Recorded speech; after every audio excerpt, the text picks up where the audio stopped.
वाशिम जिल्ह्यातील रिसोड ते मेहकर येथील मोठेगाव रस्त्याचं काम अर्धवट झालं असून तालुक्यात झालेल्या ढगफुटी सदृश्य पावसामुळे या रस्त्याची अवस्था अत्यंत दयनीय झाली। त्यात या रस्त्याचं काम सुरू असल्यामुळे अपघाताचं प्रमाण देखील मोठ्या प्रमाणात वाढलं आहे।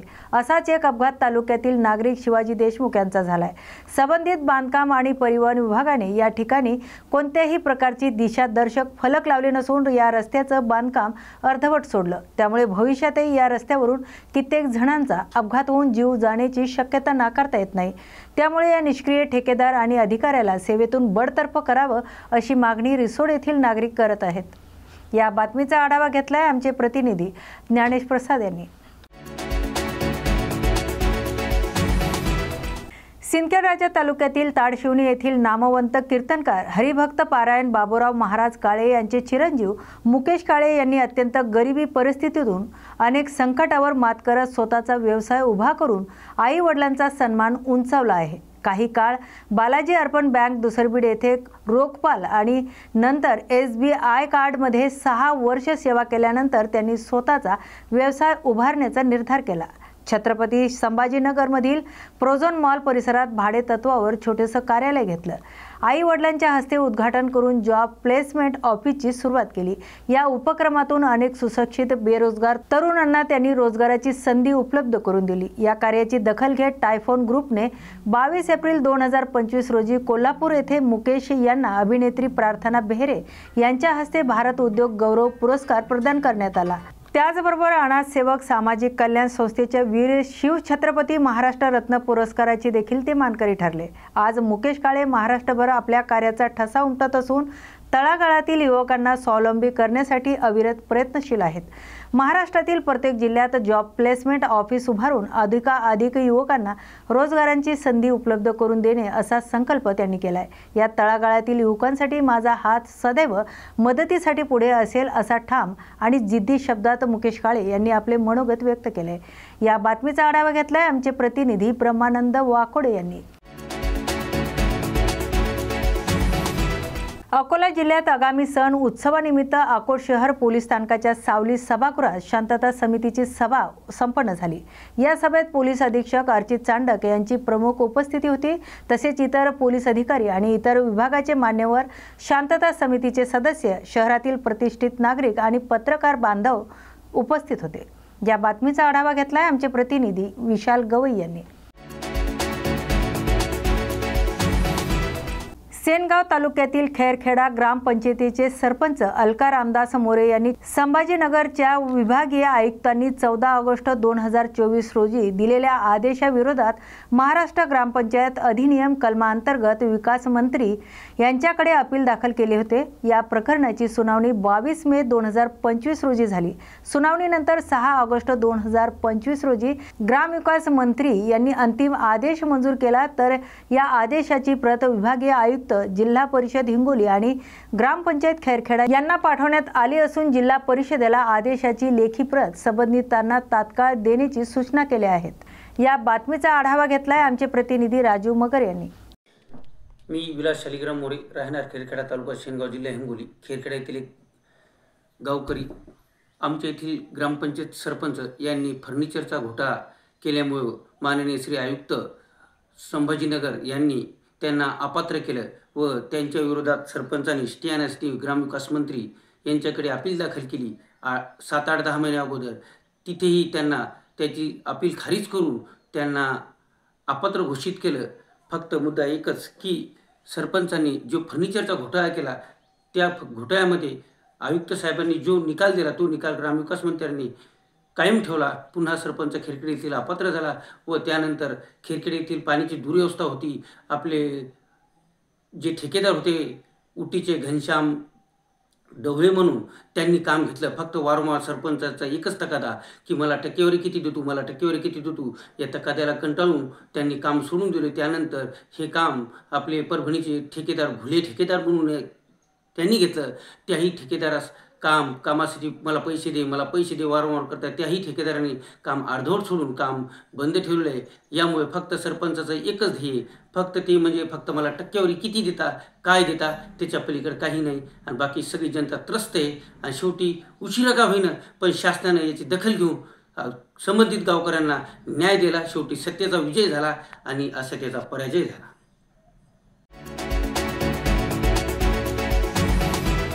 बीडमधून एक धक्कादायक प्रकार समोर आलाय.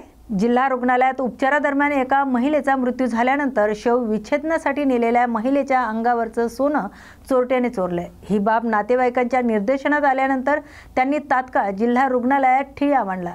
बीड येथील जिल्हा रुग्णालयामध्ये घडलेली ही दुसरी घटना आहे. या जिल्हा रुग्णालयातून यापूर्वी मोटरसायकल चोरीला जात होत्या, मात्र हा घडलेला प्रकार अजबच आहे. या घटनेने रुग्णालयात परिसरात खळबळ उडाली असून पुढील तपास पोलीस करत असल्याचं वृत्त हाती आलंय. या बातमीचा आढावा घेतलाय आमचे प्रतिनिधी अनिल घोरड यांनी. दिवंगत नेते विनायकराव मेटे यांच्या स्मृती दिनानिमित्त पत्नी ज्योती मेटे यांच्यासह कार्यकर्त्यांनी बीड शहरातील विनायकराव मेटे यांच्या समाधीस्थळी जाऊन नतमस्तक होत त्यांना अभिवादन केले. तर यावेळी मीडियाशी संवाद साधताना ज्योती मेटे भावूक झाल्याचं पाहायला मिळाले. त्या म्हणाल्या की राज्यभरात मराठा समाजाच्या आरक्षणाचा जो लढा आपण अनुभवतो आहे, त्यानंतर किमान बीडमध्ये निर्माण झालेल्या सामाजिक दुभंग फार गंभीर आहेत. या सामाजिक दुभंगाच्या पार्श्वभूमीवर विनायकराव मेटे यांची अनुपस्थिती प्रकर्षाने जाणवते. अरबी समुद्रातील छत्रपती शिवाजी महाराजांच्या स्मारकाचं पंतप्रधान नरेंद्र मोदी यांच्या हस्ते जलपूजन होऊन देखील आजपर्यंत या कामाला गती मिळाली नाही. त्यामुळे विनायकराव मेटे यांचे अधुरं राहिलेलं स्वप्न पूर्ण करण्याची जबाबदारी जशी शिवसंग्रामाची आहे, तशीच राज्यातील शासनकर्त्याची देखील आहे. हे काम पूर्णत्वास नेऊन विनायकराव मेटे यांना वेगळ्या प्रकारची श्रद्धांजली द्यावी.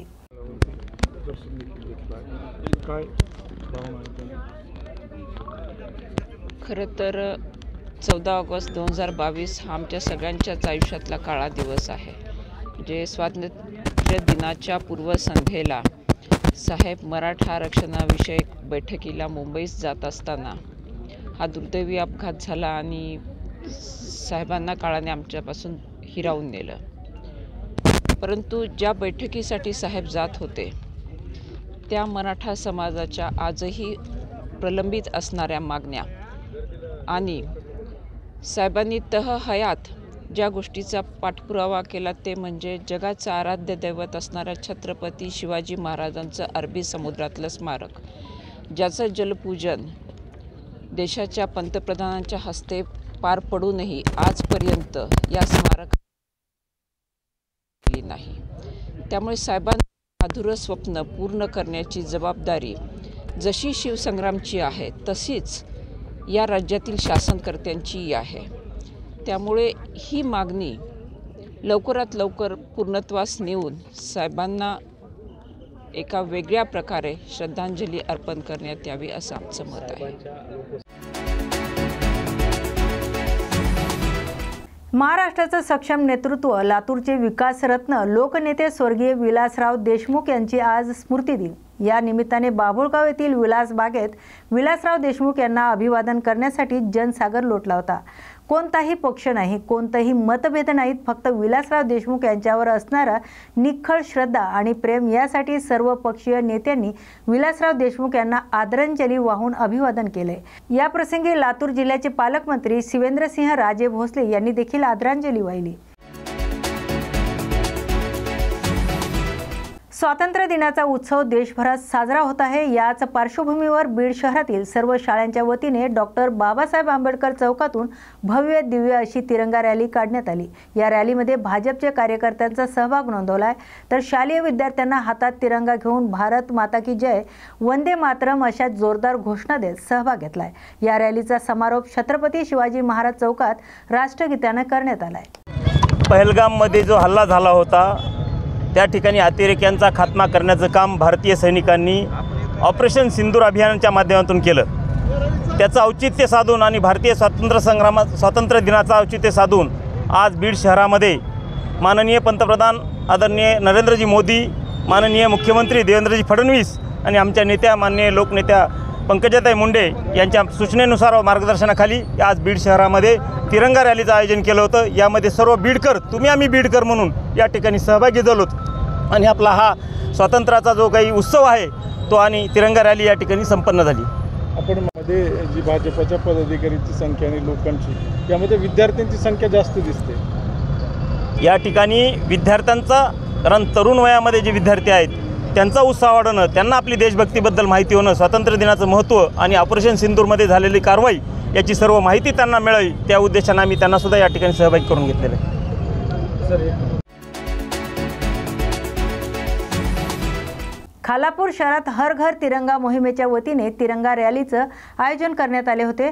या तिरंगा रॅलीत शालेय विद्यार्थ्यांनी प्रभात फेरी काढून तिरंग्याचं महत्त्व पटवून दिलंय. तर तिरंगा रॅलीत शालेय विद्यार्थी पारंपरिक वेशभूषा करून सहभागी झाल्याचं पाहायला मिळालंय.